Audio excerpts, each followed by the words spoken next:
And we are back for yet another week. Melissa Lantsman is back on the Chosen Life podcast. Jonathan Hacohen. Melissa, how you been? Thanks for having me. I'm good. How are you? I'm excellent, thank you. Honestly, it's a little humid out there, but people are complaining it was a cold It's winter. been an amazing summer so far, So weather-wise. if you're choosing cold winter or humid hot summer, which one are you taking? Taking like a little mix of both. Yeah. Yeah, I like them both. I like the fact that we still have mostly four seasons in this country. This is like the best summer in Ontario is the best weather, hands down, anywhere in the world. I have been to Arizona and San Diego in August. I Yeah, did not fun. Went there a year ago for a book tour, and that's when they took me. So did the road trip. San Diego in August, like your feet are cooking. Like literally, my shoes. I look at the rubbers afterwards, and they're melting. It is that All freaking those hot. kicks, eh? Yeah, those poor kicks. So that's when you take your beaters. But Right. no, we actually are pretty good here in Canada weather-wise. But That's awesome. It's been an awesome summer. it just feels like no matter how good things are, people always want more. People want different. But this is where a Our case. religion is complaining about the weather. Yeah. That's that's like what everybody has in common. But today we're gonna achieve something very great. We're gonna help fix Canada. Okay. We want to put that effort in. We've got some ideas. So let's start off with Canadians, Canada. We look back on this election. We talked about it last week. I was floored. I would have gone to Vegas and bet the house on it and said this is going to go differently. What happened, and what is the message you're getting today as far as Well, I don't bet on Canadians? politics, but I think lots of I think lots of things happen. I think lots of good things happened. Mhm. An expanded voter coalition, and 24 new members on our side, 2.5 million votes. And if you told me um, a year ago that you would lose the election and still get over 41% of the vote, like, yeah, that's a good bet to make in Vegas. In fact, I'd tell you to bet your life savings on it, which I'm Mhm. glad you didn't. No. And I'm glad I didn't tell you to. But look, I think the election is a bit of a, I think, a wake up call for us, in a sort of take stock activity about um, what we can control and what we can. I think Pierre did a brilliant job of winning the debates on all of the major issues in this country, and now we see a prime minister putting forward an agenda that looks very very similar to our platform. So again, bittersweet winning the election here at home and then losing the opportunity at government. But we're going to do what we can to support the government where it makes sense, Mhm. to be the official opposition, and to be a government in waiting for when things inevitably go wrong. Because I think it's the same cabal of people with a different guy at the helm who are going to be stuck in the same old patterns. This is the metaphor that I give. It could be right, it could be wrong, I'm not sure, but this is how I kind of see things now as far as Canada, how I express to people. We got a movie and we got the same set, we got the same script, we got the same characters, supporting cast, same director. Everything's the same. We just changed out the leading person. So when you have that, to me, it's the same bloody movie. It's just a different person at the So helm. that's about right. Man, I hate watching movies twice. I'm not like a two-time movie watcher. I've an incredible memory, and it makes me nuts to have to watch something again. Yeah. And you're right. This I it feel like I've feels, seen this before. yeah. And I think as time goes on, I think you're going to see more of it. What's painful is that it might be the same movie. It might be worse. Might be a worse rendition of it. Like we're now seeing a major ballooning of our deficit, higher than anticipated, with Trudeau and Freeland at the helm of this. Freeland still in cabinet. Same cast of characters. Yeah. Only $92 billion, potentially 350 billion in the hole. We've got to service a debt of 1.25 trillion. Majority of that, the majority of our debt servicing is, well, the amount that we pay to service that debt is higher than we pay in healthcare. Like we've got an unsustainable situation. We still have a cost of living crisis where people who were, living sort of at the edge in December are no better off in July. We have recent inflation numbers that don't see any probably that won't have rates coming down anytime soon, and same problems exist. Fair or unfair to call Mark Carney Justin Trudeau 2.0? Well, unfair because I think it's going to be worse. I think it's sort of normal talk with somebody that isn't as hated as Trudeau had become in this country. But I think the expectation management around his own ability to move government. This is a guy who says he wants to build energy infrastructure, yet doesn't repeal the laws that make it impossible in this country to build. He's going to spend more. He's conflicted out of like 103 of the biggest companies that you would deal with as a government. He's going to have to take like yoga classes to make sure that he can remove himself quickly enough from cabinet meetings and all of managing all of those conflicts. Like this is could be 2.0, could be a lot worse. I don't know, 4.6 bad, whatever the analogy is. I've read a lot of articles on the subject matter, and when you're leading a company, in this case now you're leading a country, but you're trying to lead it like a company, but you don't have your own resources invested in that company. Sure. Uh, it feels like his money and his interest lies with the states, but yet he's supposed to be leading Canada. That feels problematic to me. Yeah, look, it looks like his investments are where his investments are. They're not in our biggest companies, but it's also, it's also an issue of there are companies that are going to want to make investments here, and they're going to realize that the same things are in the way. Like, just take like resource development, building a pipeline. We have a bill, we have an anti-energy bill, C-69, that doesn't allow you to build. We have a shipping ban. We have an energy cap. An emissions cap, I should say. We have an industrial carbon tax, which makes us less competitive than the U.S. that doesn't have one. We have an EV mandate that's going to ban gas-powered cars in 2035. That makes no sense because EV sales are sort of rock bottom right now.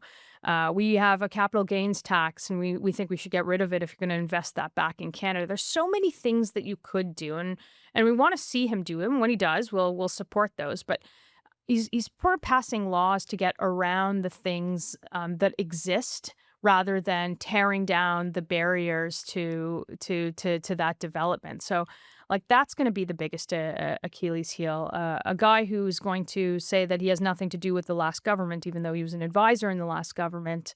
Uh, uh, try to remove himself with all of the same people, the entirety of the same bureaucracy, and a way of doing things that is very similar to the Trudeau government. So, How do we remove the smoke and mirrors and get past those layers and Canadians see what the liberal message is for what it is at the end of the day? Getting past this, oh, he was working in banking, he was working in industry, and the smoke and mirrors gone, listening to the actual message and seeing the results, when will it equate for people? yeah, look, I think the problems that existed before still exist today. We have a housing crisis, an immigration crisis, a cost of living crisis, a natural resources crisis, now a tariff crisis with the U.S. We're in crisis mode. And I think it's important for an official opposition to continue pointing that out, to win the debate, and to act as a government in waiting when this all comes crumbling down. Like, I don't think it's going to last as long as the Trudeau honeymoon lasted. But we have a job to do in this country, not only as the constitutional duty to make sure that the government is acting in the best interest of Canadians, but to show Canadians that we've got a plan to actually get the things done that they say they're going to do. I'm gonna say this one thing. Like, Sure. if you read Carney's book, and I made the mistake of listening to it during the campaign. Everything that he writes is the exact opposite of what he's saying now, and what he's purportedly doing now. Yeah. And so you have no idea what he actually believes. And I think that's part of the smoke and mirrors of that is like, you're not going to keep up this ruse. Like, if you don't actually believe any of these things, if you spent your entire career saying the opposite, surrounded yourself by people who have a very different view of the one that you're purportedly putting forward now to Canadians, like this is all going to catch up to you. I The person who led me on that path down that rabbit hole was Jordan Peterson, and he said I went and read Mark Carney's book, and this is during the election time, and he said I find it interesting because everything he says in his book counters what he stands for on his platform. I tend to believe what people write in their books, they'll actually go by their books. They can say what they want as a platform, but I believe he will go back to what he really is. And this is where a good challenge. I flipped through his book and I can say I was alarmed at best. And so I would challenge everybody out there that is a fan of Mark Carney, go read his book, go read his platform and Yeah, compare the two. it's different than what he's It's like it's two different people wrote it, literally. correct. Yeah. Yeah. Yeah, absolutely. So we'll see if we'll see which version of Mark Carney you get. The real version that's spent his whole life building upon what he wrote in his book, surrounding himself with people who believe the exact same thing, making a gamble in the financial world on effectively like climate extremism, in my view at least. And what he's saying now, which again is the opposite, and the opposite of an entire cabinet who just spent 10 years doing the exact opposite of what Mark Carney's saying. And that's where, I have to give a lot of credit to the Conservative Party because after the election, the voices have been still strong in the support for Pierre Poilievre. And he led the party, still great results overall, as you indicated, if you look into the actual numbers. And now looking ahead, Pierre is still has the by-election coming up, obviously. Mhm. And what is the mood? What is the message? How do we help Pierre send his message? Yeah, look, I mean, keep sharing the things. We have an important job to do in his absence. I think we did that quite well in the House, and it's going to be amazing to have him back, particularly as my seatmate after the by-election. If the people of Battle River Crowfoot send him back to the House, which I suspect they will. No secret that I'm a vocal supporter of another mandate. I think he had an incredible result, coming up short, obviously, on the election. But I'm old enough to remember when the last prime minister had a similar result, and this feels a little bit like the 2004. And we've got to get back on the saddle, to use an Alberta reference, if you will, just for good measure, and keep going forward. There's a lot of Canadians that are depending on us. There's a lot of Canadians that we've shown that there is hope to. There are a lot of people that expect us to do that job, and we hope to find a way to grow that coalition a little bit larger than it was. And the feeling is Canada was saying, we hear your message, we think you're close, but you're not there. But you can feel it. Like, you can Pretty feel close. it's Pretty it's it's like close. being the runner up in the World Series, and you come back, you reload, and you come back, and you just gotta get those last little pieces in. And Yeah. that's the hope because Pierre is a strong leader. He does stand for Canada. I think his message is very, very clear. And I think it's just getting more people to understand the bigger picture of For things. sure. And Yeah. I mean, particularly for our community here in Thornhill, he's been a steadfast supporter on some of the major issues in parts of our community. He's been, a vocal opponent of the IRGC, who dwell in parts of our community. He's been strong on security and terror and so he's been strong on anti-Semitism. He's carefully waded into the conversation of immigration, which is, very much a crisis in this country, a cost of living. Like he is the advocate for, and those results showed in York Region. He's the advocate for our community. 100% behind him for another shot, and I think he'll make a great prime minister in this country. And that's where the irony comes into play on how things unfold. And when I look back on the election, the one thing that really sticks to me, and I've told people this repeatedly, is I feel that Donald Trump in the South and what he came with his, platforms and what be it, it feels that people voted for Carney, not Pierre, saying, I don't want another Trump in here, when the reality was Trump wanted Carney in there. That's the feeling that a lot of us had. And so Trump actually really got the result he wanted. He didn't want to go up against Pierre. So people didn't vote for Pierre, but yet they did it because of Trump. And yet, if they really did want to fight Trump, they would have been better off having Pierre in there. Yeah, look, I still believe that this this election needed to be a change election, and that's that's the way that it was run. I think there's lots of time to take stock of the the exact messaging and the ground game and all of the things that go into a national campaign, and Sure. that's done with with our members. He's got a leadership review that I suspect will go rather well for Pierre. But I think it's hard to talk about the election without talking about the absolute decimation of the NDP, and frankly by their own making. I think there's a few of us that probably helped a little bit, but supporting the Liberals through and through, losing the identity of their party, losing, any credibility, certainly changes the math in this country in a two-party race where a lot of that vote coalesced around the Liberals. Some of it obviously came to us. You Yes. see us holding ridings that we never held before as Conservatives, Windsor, Stony Creek, the sort of that working class coalition that Pierre has done, and many members of our team have done to build up. But you cannot talk about this election without talking about like the absolute crackpot party that the NDP has become.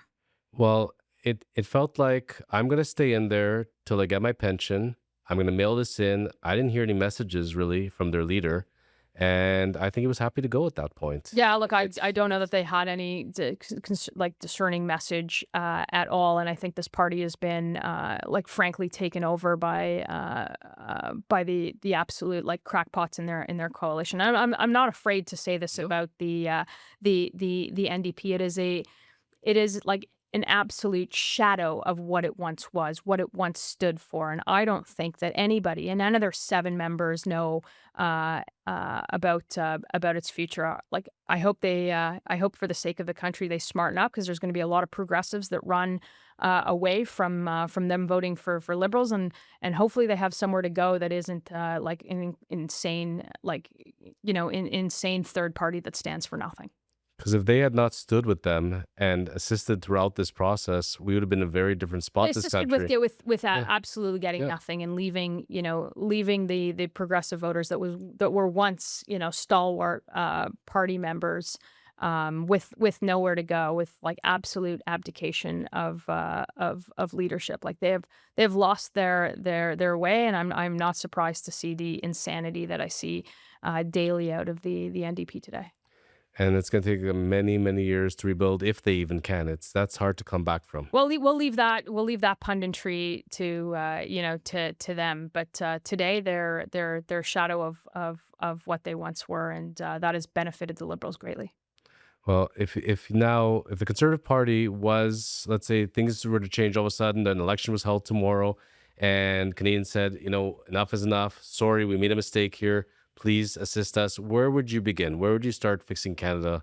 Where's the first? There's so many areas to Well, think look, of. I mean, you can't talk about fixing Canada without talking about the threat right in front of us. The threat of tariffs on our industry, on steel, on aluminum, on copper. Now, we have to make ourselves self-reliant, and that is making sure that we're developing our own resources. That we're looking at like attacking the housing crisis in a real way by building homes that people can afford, and not just building up bureaucracies that actually stop the home building.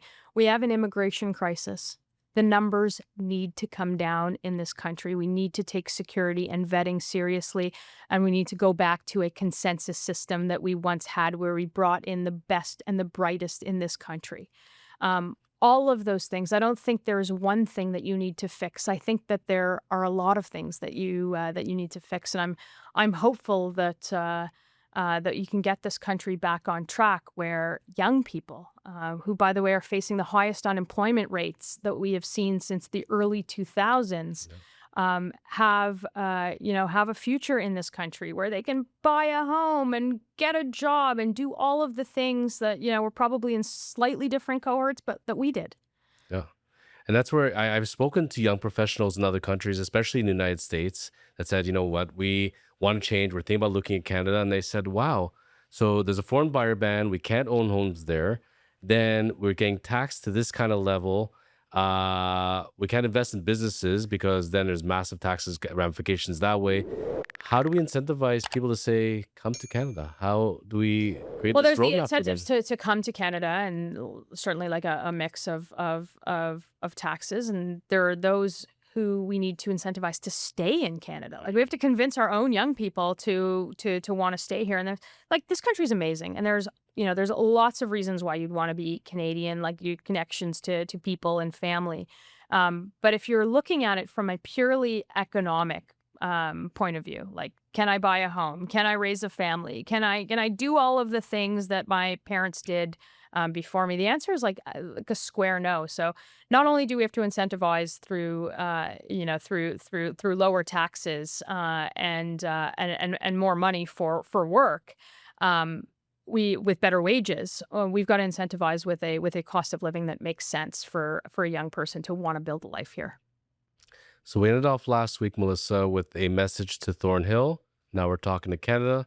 Canadians are pulling up their screens now. If we could send a message to Canadians and Canada as a whole, what would you like to send them Look, today? I think for Canada there are better days ahead. There are days ahead where Canada is a self reliant with its own with its own riches. We've got enough food to feed the world, enough smart people to get us out of any mess, enough resources to make ourselves energy independent and to give the world what it wants. And we're squandering that opportunity. And I think with a government that gets our spending under control, our inflation under control, that you and your family could have a better life. You can own a home. You can work hard. You can get ahead. You can raise a family in a safe country under a proud flag with a strong military, and a country that we can once more be proud of. Like that is the simple message, and that is the message that I want Canadians to still hear. That is the message that Pierre has delivered and will continue to deliver, and that is the message that he will become prime minister on. Amen. Let's do it, Canada. Let's do it. She's Melissa Lantsman, Jonathan Hacohen. We'll be back next week. We're going to go into some quick Q&A, and we're going to get to know Melissa even a little better. So stay tuned for that. Chosen Life Podcast.